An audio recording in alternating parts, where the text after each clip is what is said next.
Right, in this video, I'm going to be showing you how to get accounting clients, but bear with me because this video is a little bit more advanced and it's more about the thinking behind how you can apply some of these more advanced tactics into your accounting firm. So, this example might not be exactly right for your accounting firm because this is specifically for accounting firms in New York, and you might be using different databases if you're in different parts of the US or if you're in the UK or Canada, but the same thought process can still be applied. So this thought process is, instead of spamming every single business that you could possibly work with, which accounting firm could just work with any business, it's about using data to build lists that are actually paying qualified. So when you build a list that's paying qualified, the actual message that you write becomes very easy to write because you know exactly what to say to them. You know they're already in pain and you know that your service can solve their pain.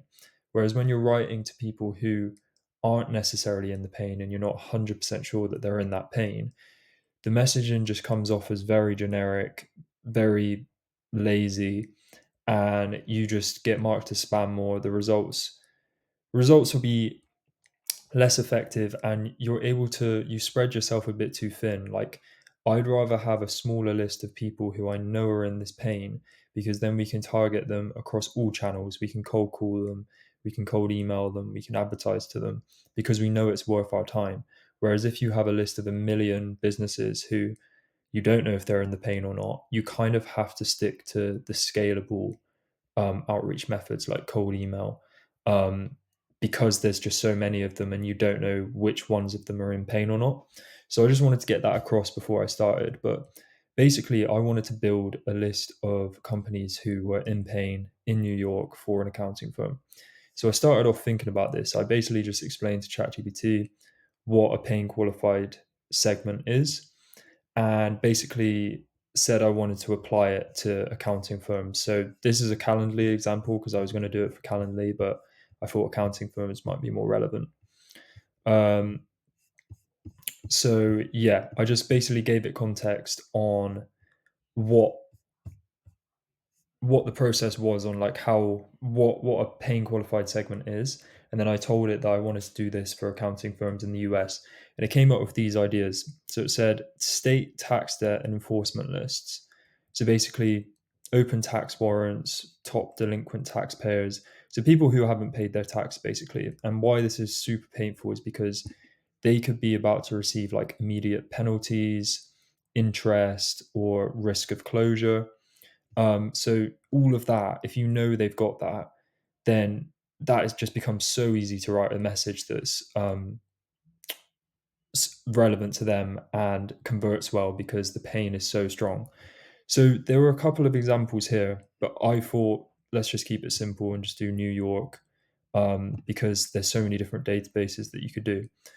So I told it to kind of like dive a bit deeper into New York.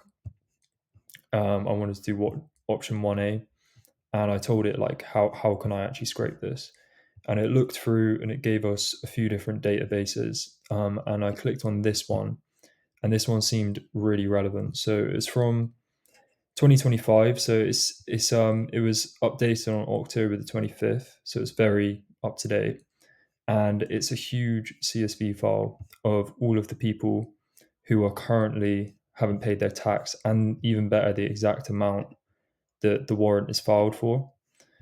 So you can use that in your messaging as well. Um, but obviously, it's not very clean. We've got like a mix of personal names, we've got LLC names, we've got corporation names. So what I would do with this now is I'd basically pull that into Clay, and I've done that before with a different client who was actually looking for. They were selling PEO to people who are doing like multiple company insurance plans, and those insurance plans, you have to actually, the insurer has to list all the companies that are using these like multiple employer insurance plans. So we were able to get all of their like corporation names, and then I could just use an AI agent in Clay to actually like take the corporation name or LLC name and go out into the web and try and research and find like what's their actual name. So you could do the exact same thing with this. You could basically have three different columns in Clay and just give all of those columns into a Clayagent, like AI agent, and tell it like, here's all the information. So we've got the owner, assuming this is the owner's name. We've got the LLC name. Go out into the web and try and find what their like doing as business name is. It can then output the doing as business name, and then you can use that name to easily find their actual domain name. And once you've got the domain name in a list like this, then it becomes very easy to actually find the decision makers. So you could do it within Clay. You could just do a find person search, or you could take the domains, add them into Apollo, and search for people there. But all the hard work is before you do that. Once you've got the domains, it becomes very easy. And then after that, it becomes even easier to actually write your message because you know exactly how much that they owe to the government. You can see when this was filed. So you can kind of do estimates on like when these penalties are going to kick in and for how much they're going to kick in because you know how much they owe.